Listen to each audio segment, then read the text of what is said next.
Hello friends, this is Alina Holmquist, Business Services Accounting Supervisor. I just want to say that we so appreciate how hard you guys work and all that you do. You guys are absolutely amazing. Hey, I want to share some information on purchasing and some tools. In response to the prior audit, we've got some new processes to share. I'm going to cover these items, basically start with our policy, go through some definitions, look at the procurement requirements, and wrap it up with some tools and resources. So policy number 3700 governs our purchasing. All of our policies are actually located on our website, and I've given you a visual of where you can find them. So our purchasing policy says we're going to conduct open, fair, and competitive purchasing. We're not going to have any conflicts of interest, which means that we have a financial interest or are getting a personal benefit. If that's the situation, we can't participate in the selection or award or administration of a contract if we have a real or apparent conflict of interest. In addition, we can't solicit or accept gratuities, favors, or anything of monetary value from vendors or contractors. Our policy also says that our bid and contract award procedures will be consistent with state and federal laws. Now, those laws put together procurement requirements to eliminate waste and abuse of taxpayer dollars. In addition, we can't split charges or projects to avoid procurement requirements. Because procurement requirements differ based on goods or services being purchased and dollar thresholds, it's important that we have some definitions and examples. So what are goods? Well, these are tangible items purchased for use or consumption. We're all familiar with these examples and we buy a lot of this stuff. One word on software though, unless a consultant is used to customize software, software isn't considered a service. That's why it's in the goods example. What are services? Well, typically these is technical expertise provided by a vendor or consultant. And here's some examples, and we're going to talk more about contractors on the next slide. So typically we would have contractors if we have a public works or maybe in association with A&E services. So these two services have a lot more strings attached. And we are just going to recommend that you contact operations department. Now, public works includes all work, construction, alteration, repair, or improvement other than ordinary maintenance executed at the cost of the district. That might be a lot to remember, so just remember that if you take a building, you turn it upside down and you shake it, whatever doesn't fall out is considered a public work. And when we have public works, sometimes we will also have A&E services, which includes architects, engineers, land surveyors, and landscape architects. And again, contact operations department. Rob and his team will help you out. We're going to start with the state local procurement requirements. These actually a little bit easier than the federal requirements. And most of the requirements in the area of goods. Now, books typically would be goods, but we don't have requirements for books at this level. And books would be textbooks, curriculum, and instructional resources. The definition for instructional resources can be found in the school district accounting manual, and that means assessment tests, software, magazines, subscriptions, or kits used in lieu of workbooks. So we might have software that has an instructional purpose, right, that we wouldn't have the procurement requirements on. You can see that we don't have many service requirements in this area, with the exception of the Public Works and A&E on the last page, and that is contact Rob. So less than 40,000, we don't have any requirements. 40,000 to 75,000, we need to get 3 quotes from the vendors.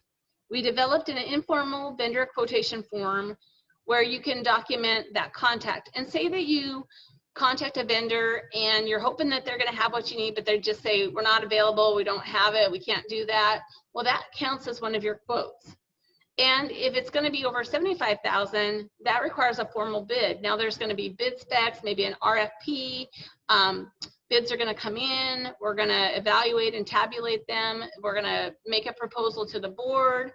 There'd be a contract that's signed. So it's a lot more involved when we have a formal bid. And when we're trying to evaluate what is the cost to, throw into this grid to decide what we've got to do, that needs to include sales tax, and auditors will actually look at the annual amount across the district. So they don't care that, you're buying computers in this program or this department or this building. They're just going to look at how much do you buy in computers normally every year. And if there's a pattern, right, and you can estimate and anticipate that you're going to spend, say, $1 million in computers, then they would say that the first computer that you buy should be bid, right? Because you know it's going to go over that $75,000. As I mentioned, federal procurement requirements are a lot harder, and that's because we have to use the more restrictive requirement of the federal requirement, state law, or local policy. And a lot of times it's hard to look at all those and evaluate those and figure out what's the lowest threshold. That's why we like to use these grids, just showing our actions of goods and services.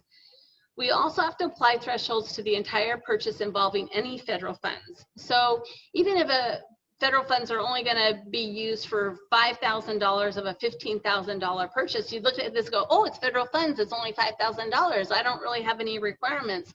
Well, that's not really the case. You have to use the $15,000, and if you apply it to this grid, then you would have the requirement of 3 quotes. One other tricky thing in the federal requirements is that if you spend greater than or equal to $25,000 with one vendor annually, then that evokes the suspension and debarment requirements. And we have to make sure that they're not suspended or debarred from, basically having contracts with federal funds. We can satisfy this by using POs for these purchases. We have language on the back of the POs that satisfies this requirement. And so you want to make sure that you're providing the vendor both the front and the back copy of the PO. So less than $10,000, we don't really have any requirements, except that we need to make sure that the price is reasonable and that there's equitable distribution amongst suppliers to, the extent practicable.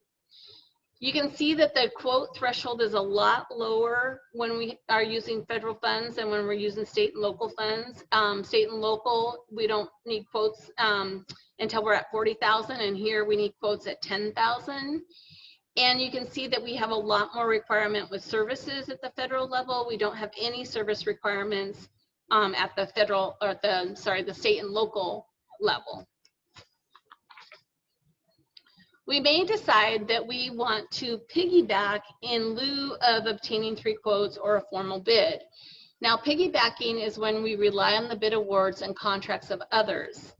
The feds actually encourage and authorize this as an economically responsible alternative to competitive procurement. And it sounds like it's going to be easy peasy, but really isn't. We've created a piggybacking checklist, one for state and local, one for federal, that should be completed prior to any purchase where you're going to be doing piggybacking. We actually have to establish our relationship with the awarding entity. Do we have current interlocal agreements or a current purchasing cooperative, maybe master agreement?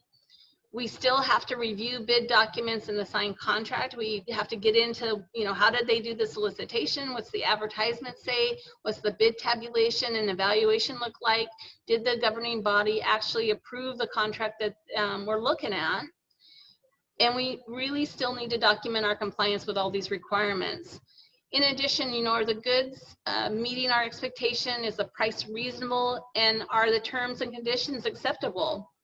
And if we've done all this and we like what we see and we can document that we've done the checklist, then when we are getting quotes from the vendor, it needs to reference that contract that we reviewed. In addition, we still need to make sure that the price and the other elements match to the contract as we're continuing to make payments with this vendor. Other times that we might have exceptions to procurement requirements is when we've got a legitimate sole source or an emergency. So a sole source are purchases that are clearly and legitimately limited to a single source of supply.